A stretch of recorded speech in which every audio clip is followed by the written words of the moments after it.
제51과 제89문 말씀이 어떻게 구원에 효과적으로 작용합니까? 하나님의 영은 말씀 읽기, 특히 강서를 효과적인 방편으로 사용하십니다. 믿음을 통하여 거룩함과 위로로 그들을 세워가시며 구원에 이르게 하십니다. 제90문 하나님 말씀을 어떻게 읽고 들어야 그것이 구원에 효과적이 되게 합니까? 하나님의 말씀이 구원에 효과적이게 되려면 우리는 부지런함과 준비와 기도에 마음을 써야 하고 믿음과 사랑으로 그것을 받아야 하며 우리의 마음에 그것을 간직하고 우리의 삶에서 그것을 실천해야 합니다. 네, 시간 때문에 바로 성경 읽지 않고 건너갈게요. 사도 바울은 그리스도께서 나를 보내심은 세례를 베풀게 하려 하심이 아니요 오직 복음을 전하게 하려 하심이라고 말했다. 그러므로 하나님의 말씀으로 복음을 설교하는 것은 우선순위를 갖는다.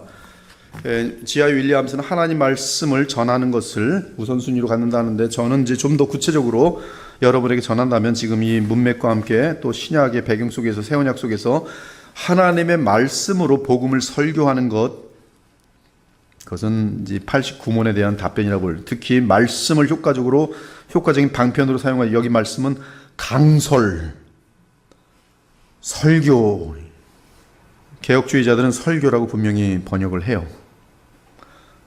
그러므로 하나님의 말씀으로 복음을 설교하는 것은 우선순위를 가지. 그것은 다른 성례들보다 더 중요하다. 그러므로 성경은 계속해서 우리에게 전도에 미련한 것으로 믿는 자들을 구원하시고 이 복음은 구원을 주신 하나님의 능력이라고 상기시켜 준다.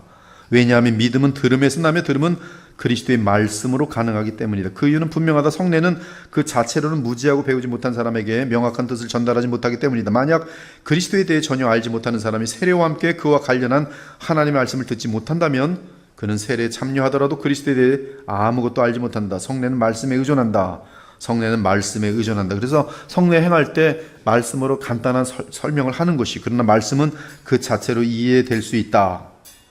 말씀이 신실하게 전파되면 말씀의 의미나 설명은 자명하다. 따라서 하나님께서는 죄인들을 설득시키시고 회심시키는 일반적인 방편으로 하나님의 말씀을 사용하신다. 그리고 하나님께서 구원의 일에 사용하시는 것은 특별히 복음을 전하는 설교라는 사실을 주목하자. 왜 말씀이 주요 방편인가? 만약 우리가 사람이 본성적으로 허물과 죄로 죽은 상태에 있다는 사실을 기억한다면 우리는 이것을 이해할 수 있다. 무엇보다 이 사실은 죄인들이 진리를 발견하는 데 있어서 주도권이 없다는 것을 의미한다. 성경은 사람은 하나님을 찾지 않으며 그들을 구원하는 방법을 발견하지 못한다는 사실을 알려준다. 오히려 사람을 찾으시는 분은 하나님이다. 그들을 설득시키고 회심시키시는 분은 하나님이다. 그것이 주께서 제자들에게 온 세상에 나가서 복음을 전하라고 명하신 이유다. 믿음은 읽는 것보다 들음에서 온다. 하나님은 이러한 방식으로 그분만이 우리 구원의 주권자라는 사실을 분명하게 하신다. 이것은 말씀 읽기가 중요하지 않다거나 죄인을 설득시키고 회심시키는데 하나님께서 말씀 읽기를 결코 사용하지 않는다는 것을 의미하지 않는다. 사도행전 8장에 보면, 거기서 보면 에디오피안이 이 사실을 읽고 있죠. 그때 빌립이 그에게 그 기록된 말씀을 설명하지요. 이때 이 경우는 읽는 것과 듣는 것이 둘 다 사용되었다. 즉 빌립은 설명해 주죠. 이 설명이 설교의 역할이죠. 지금까지 기독교 역사를 보면 거의 대부분의 회심이 설교자의 설교예요. 그래서 정말 루터의 설교, 존 칼빈의 설교, 스펄전의 설교, 그 설교에 그냥 막 어마어마한 무리들이, 특히 현장에서, 또 사도행전도 보면 베드로의 설교 때 5,000명씩 3,000명씩 막 회개 역사들이 막 나타나잖아요. 하나님의 말씀을 해설해 주는 거예요. 이때 그들이 설교와 함께 성령이 역사하면 그 사람은 회심하고 거듭나고 구원받는 거예요. 구원받은 자는 또한 이 설교 속에 담긴 교훈에 의해서 성령께서 감동하실 때 내가 이러면 안 되지 하면서 거듭난 사람은 또 회개하고 주님을 바라봄으로 예수님을 닮아가게 되는 것이. 왜 일부 사람들만 믿는가? 되게 중요한데요. 그 대답은 복음 그 자체에는 죽은 자를 살리는 능력이 없기 때문이다. 복음 선포가 될 때 살리는 것은 영이니, 즉 예수께서 그들의 눈을 열어주시고 성령으로 조명하여 주실 때 그들은 복음을 들음과 함께 이 귀가 열리고 눈이 열리는 것이, 그때 그 사람들은 이제 구원의 반열에 서게 되는 것이. 왜 일부 사람들만 믿는가? 첫째는 복음이 설교되지 않을 때는 아무도 구원받지 못해요. 복음이 설교될 때는 일부가 그것을 들어요. 누구만 듣는가? 성령이 역사하실 때 들어요. 여기 이제 그림이 있는데요. 첫째 그림은 구원이 있을 수가 없어요. 왜? 거기는 뭐가 없으니까 복음 선포가 없어요. 지금 설교가 없어요. 복음적인 설교가 없어요. 그러면 거기는 구원이 없어요. 두 번째 그림은 복음이 있어요. 복음적인 설교가 있어요. 말씀 사역자의 수고가 있어요. 말씀 사역자의 성실하게 하나님 말씀을 그리스도 중심으로 해설해주는 빛이 있어요. 근데 여기 밑에 누가 있어요? 돌쇠가 있어요. 철수가 있어요. 돌쇠나 철수나 똑같죠? 근데 철수 여기 그림을 잘 보면 눈이 반짝거리게 열렸어요. 그것이 뭐예요? 성령의 역사예요. 여기에 성령의 역사가 없으면 눈이 감겨 있어요. 감겨 있어요. 그래서 빛이 있어도 안 보여요. 즉 설교자가 좋은 씨를 뿌려도 이 성령의 역사가 없는 사람은 그걸 못 알아들어요. 들어도 못 알아들어요. 보아도 못 봐요. 성령의 역사가 없는 거예요. 그러나 그에게 성령의 역사가 있으면, 복음이 있는데, 복음 선포가 있는데 성령의 역사가 있으면 눈이 보여요. 귀가 들려요.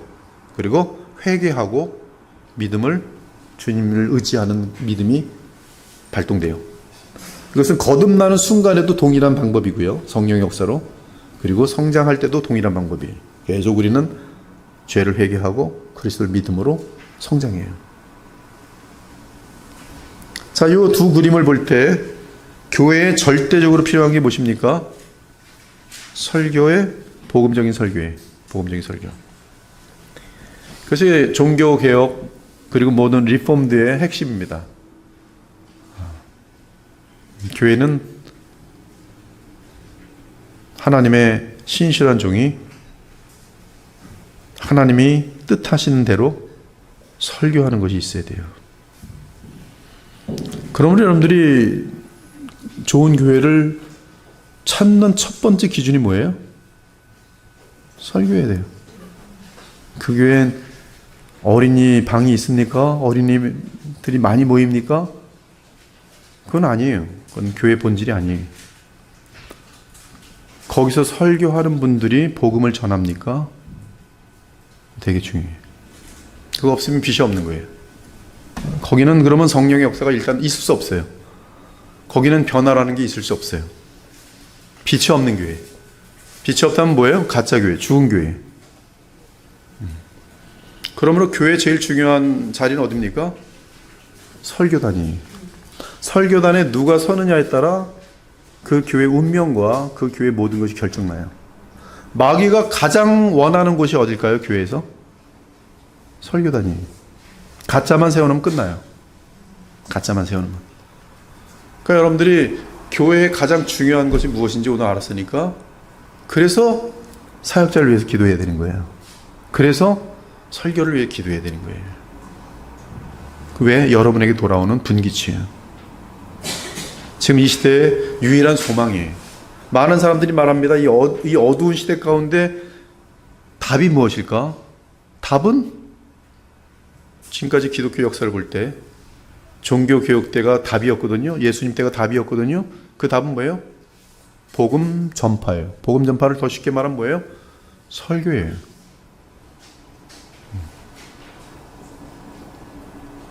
옛날에는 야외에서 설교했어요. 그렇죠? 그러나 지금은 야외에서도 할 수 있어요. 그러나 교회라는 것이 매일 일반적인 방법으로 모여서 훈련받고 있어요. 여기서 여러분 말씀을 듣고 삶으로, 고백으로 여러분 주변 만나는 사람들에게 항상 그들을 위해서 기도하다가 우리 교회 가자. 그것이 전도예요. 그것이 더 효력일 수 있어요. 효력적일 수 있어요. 시간을 오래 놓고 보면. 신앙생활 뭐 한두 번 하는 게 아니잖아요. 지금 20년, 40년 하는 거잖아요. 60년 하는 거잖아요. 그러니까 교회라는 것이 든든히 서가는 것은 어마어마한 힘이에요. 우리의 책임은 하나님께서 성령으로 역사하신다고 하니까 우리에게 책임이 없다, 성경 안 읽어도 된다, 그런 건 있을 수 없어요. 앞에서 우리 오병재 목사님하고 배울지 모르겠지만 이 지하의 윌리엄슨의 가장 탁월한 것은 뭐냐 하면 이 하나님의 주권과 인간의 책임 문제를 풀지 않는 거예요. 풀지 않아요. 그것은 우리는 이해할 수 없는 부분이다. 즉 하나님의 주권도 인정하고 나의 책임도 인정하는 거예요. 나의 책임은 오늘도 예배에 힘쓰고 성경 읽기에 힘쓰고 기도에 힘쓰는 것이, 성찬을 놓치지 않는 것이, 그리고 하나님께서는 하나님의 주권적인 방법으로 주의 택하신 자들에게 은혜를 베푸시고 누구를 또 고르셔서 택하셔서 주의 종으로 삼아주시고 이 역사를 변화시키는 그런 위대한 사람들을 만들어내시는 것은 하나님의 주권이, 그러나 그것은 우리가 풀지 못해요. 잠자고 가만히 있어도 하나님께서 주권적으로 하시겠지, 난 게을러도 될 거야, 이런 것은 성경에 통하지 않아요. 게으름은 허용되지 않아요. 그것이 뒷부분의 얘기예요. 즉 말씀이 그 정도의 효력이 있다면 우리는 말씀을, 성령의 역사 분명히 하시도록 어떤 우리는 또 나의 이것이 어떤 그분을 돕는 그런 개념이 아니에요. 우리는 자칫하면 또 이게 시너지즘으로 와서 내가 뭘 도와야지 성령이 움직이는 것처럼, 그렇잖아요. 성령은 성령 주권대로 반드시 하시는 부분이고요. 그런데 이것은 풀 수 없지만 우리 인간에게는 또한 어떤 나의 마음을 온 마음 다해서 주를 향하여 수고하고 노력할 때 성령의 역사와 주권 같은 것들은 같이 겹치면서 모든 것이 놀라운 역사들을 나타내는 것이, 그것이 이 뒷부분에 우리가 온 마음을 다해서 이런 은혜의 방편들, 즉 말씀과 기도와 성례에 대해서 소중히 여기면서 마음을 다할 것을 알려주는 내용입니다. 기도하고 마치겠어요. 하나님 감사합니다. 오늘도 저희들에게 말씀을 놓치지 않아야 하는 대단히 중요한 그러한 근거들을 또 소열이 문답을 통해서 알려주시니 감사합니다. 주님, 이 시대를 변화시켜낼 수 있고 이 시대에 하나님의 영광을 나타낼 수 있는 길은 우리가 기도하고 또 말씀을 가까이 하며 또 오직 복음이 선포되는 참된 설교가 있는 곳에 주의 영광이 나타나 그곳에서부터 놀라운 하나님의 열심의 역사들이 나타나는 것을 오늘 저희들 확인하였습니다. 하나님의 말씀의 단을 위하여 힘차게 기도하는 그리스도의 보혈교회가 되게 하시고 말씀을 전하는 자들마다 참으로 두렵고 떨림으로 말씀을 증거함으로 인하여 말씀이 증거될 때마다 성령께서 기쁘게 역사하시는 역사들이 나타나서 죄인들이 변하여 날마다 그리스도의 형상을 닮아가는 뚜렷한 역사들이 이 교회와 또 이 땅의 많은 교회들에게 나타날 수 있도록 우리 하나님 자비와 긍휼을 베풀어 주시옵소서. 오늘도 귀한 말씀 받고 가정으로 돌아갑니다. 주의 말씀이 주시는 확신이 없나니 이 확신을 놓치지 않고 이 너무나 많은 혼잡한 세상 속에서 확신을 가지고 빛을 바라보면서 힘차게 달려가는 주의 영광스러운 자녀들, 군사들 다 되게 하여 주옵소서. 살아계신 우리 주 예수 그리스도의 이름으로 기도 올려옵나이다. 아멘.